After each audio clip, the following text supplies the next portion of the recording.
I'm not gonna make you talk shit. I'm not gonna make you talk shit about anybody.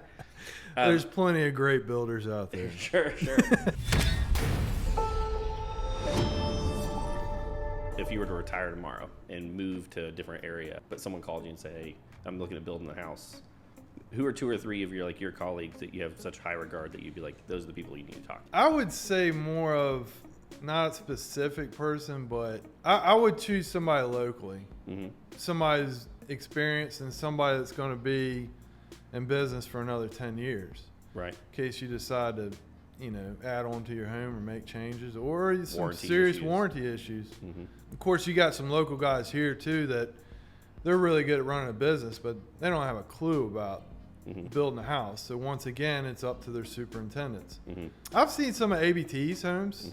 They're nice. Stephen Alexander, they do a real good job on their finishes. I've always said that their eye on architectural detail is kind of a step above, I think, what most people hire a GC and build a house and then be called a builder if you want to. Yeah. But Stephen Alexander's been doing it for so long, and I think they have a pretty good track. Like if you go in any neighborhood that they build, you go, that's their style. Yeah. For sure. I don't know. That's all right. I'm not gonna make you talk shit. I'm not gonna make you talk shit about anybody. There's plenty of great builders out there. Sure. Do your research. Check out their reviews online. One of the things I've said in the past is call them, interview them, and then ask for like 2 or 3 of their customers. Well, that's a good point. Is talking to them, sit down with them, because you have to trust them too. You're about to drop anywhere between $1 million to $5 million, depending on what you're actually building out. Yeah, quite possibly, your biggest investment ever. I mean, typically most people. Yeah. And if you don't feel comfortable with them scared to ask them questions or, that's not going to be a good fit. I mean, in a sense, he's handling your money, especially in a custom home. Sure. You'd want a builder that wants to handle that money like it's theirs, like it's yours. Sure. Or theirs, Yeah, how are you doing change orders? How are you handling any additions or if you're going to change things in the middle of winter deadlines? Having really good, clear communication at the beginning, I think, is super important. Yeah. And for the people at home, the reason I say $1 to $5 million, to be honest, in today's day and age, if you're going to be doing a custom home, it's going to be real difficult to buy land and build underneath that if you're looking at anything above 3,000 square feet. So that's just a budget that's typically, pretty common.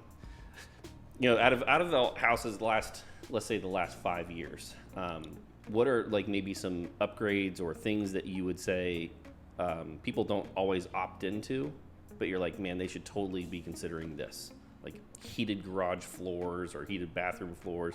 You're like, man, this is totally worth doing the upgrade on it. Yeah. Well, I mean, I would first start out with windows and doors. I mean, those you can always change those down the road, obviously, but you don't want to. Yeah. I mean, that's some of them are going to last 20, 30 years, so you might as well do them right.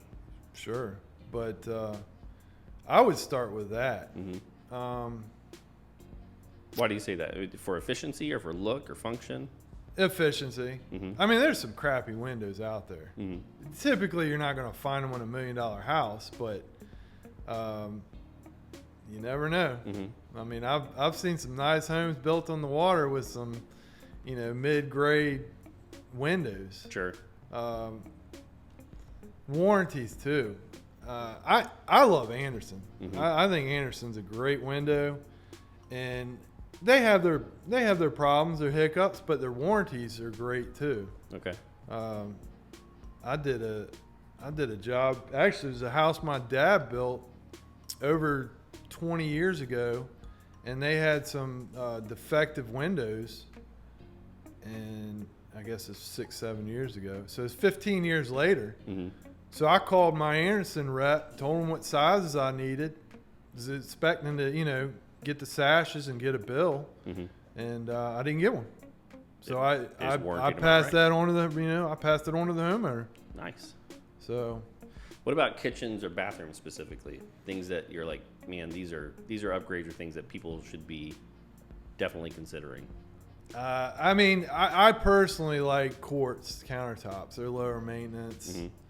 They look really good. They look good. Mm-hmm. A lot of people would argue that they like the granite. Mm-hmm. You know, it looks. You know, it's got a much better look. It's you know, God made, I guess you would say, and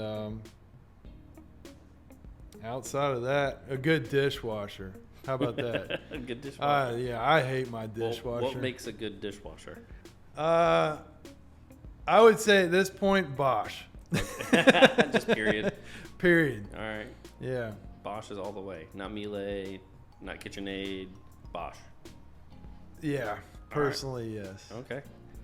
But I haven't spoken to every homeowner in 3 to 5 years later about their dishwasher. So, Okay. I don't know. I couldn't speak for all those things, but Are there any like building techniques or building technologies that have kind of come out in the last few years that you're like, man, this is such a like game changer? Whether that's efficiency of building or just things that you think definitely produce a better overall product. yeah, I mean, I think we're getting better products for like the subfloors, the sheeting. Mm-hmm. I think the windows, you know, not a drastic change, but they gotten a little bit better.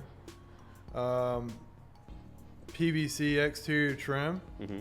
that's been a good one, Yeah. especially on the beach. Mm-hmm. You know, you want to put it up correctly and seal it up good, or you're going to have problems behind it. But Mm-hmm. the overall product is, I think, it's pretty great.